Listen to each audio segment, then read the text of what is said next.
Assalamualaikum warahmatullahi wabarakatuh dan salam sejahtera. Saya adalah Natasha binti Muhammad Nazri daripada kelas 5E. Hari ini saya akan membincangkan tentang apa yang saya faham dalam subjek BCD 2193 iaitu bimbingan dan pengurusan tingkah laku kanak-kanak. Okey, baik. Apa yang saya faham tentang subjek bimbingan dan pengurusan tingkah laku kanak-kanak, ia adalah satu proses membimbing, mendidik dan mengawal tingkah laku kanak-kanak supaya mereka dapat berkembang menjadi individu yang berdisiplin, bertanggungjawab, menghormati orang sekeliling mereka dan sebagainya. Okey, seterusnya saya akan terangkan tentang objektif bimbingan dan pengurusan tingkah laku kanak-kanak.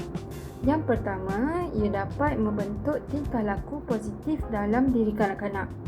Jadi kanak-kanak tu akan sentiasa membuat tingkah laku yang baik-baik lah. Macam tu, apa yang saya faham lah. Yang kedua, ia dapat mengurangkan tingkah laku yang negatif juga dalam diri kanak-kanak. Yang ketiga, ia dapat membantu kanak-kanak memahami peraturan dan batasan dalam kehidupan seharian mereka.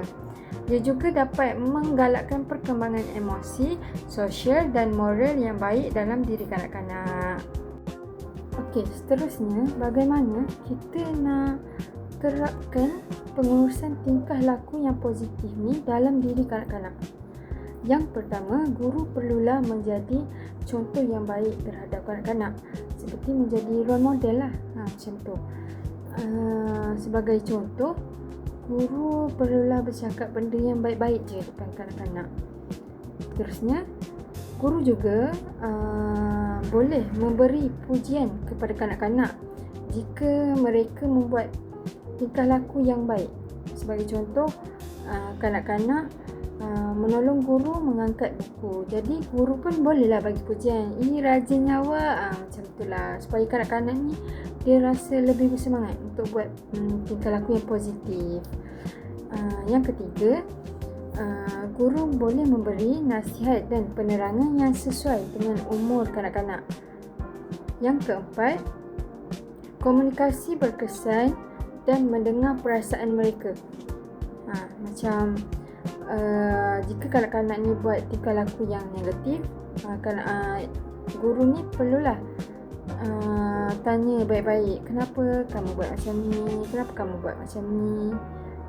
Tegur elok-elok, bukan dengan cara menengking, memalukan mereka di depan orang ramai, memalukan mereka depan kawan-kawan diorang. Okey, seterusnya adalah bagaimana untuk kita uruskan pengurusan tingkah laku kanak-kanak ni. Yang pertama ialah guru boleh menetapkan peraturan yang jelas. Contohnya, tidak dibenarkan membuang sampah di merata tempat. Lagi apa lagi?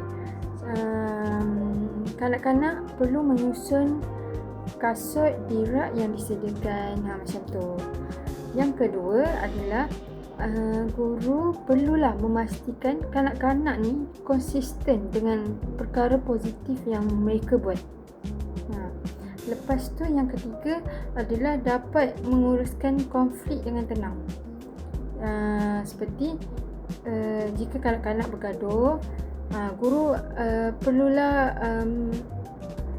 meminta kanak-kanak tu supaya tidak menyelesaikan masalah tu dengan cara yang negatif, seperti pukul-pukul, seperti mengeluarkan ayat yang tidak elok, macam tu. Okey, guru juga boleh menceritakan kepada kanak-kanak akibat yang mereka dapat jika mereka membuat perkara yang negatif. Tapi tidaklah dengan cara yang menakut-nakutkan mereka, tetapi dengan cara yang elok lah. Seperti, okey, kalau awak semua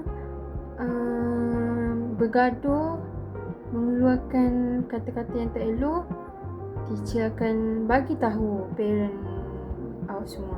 Macam tu, sebagai contoh.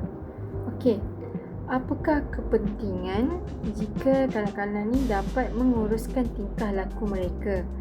Yang pertama adalah dapat mewujudkan persekitaran kelas yang harmoni, yang selamat.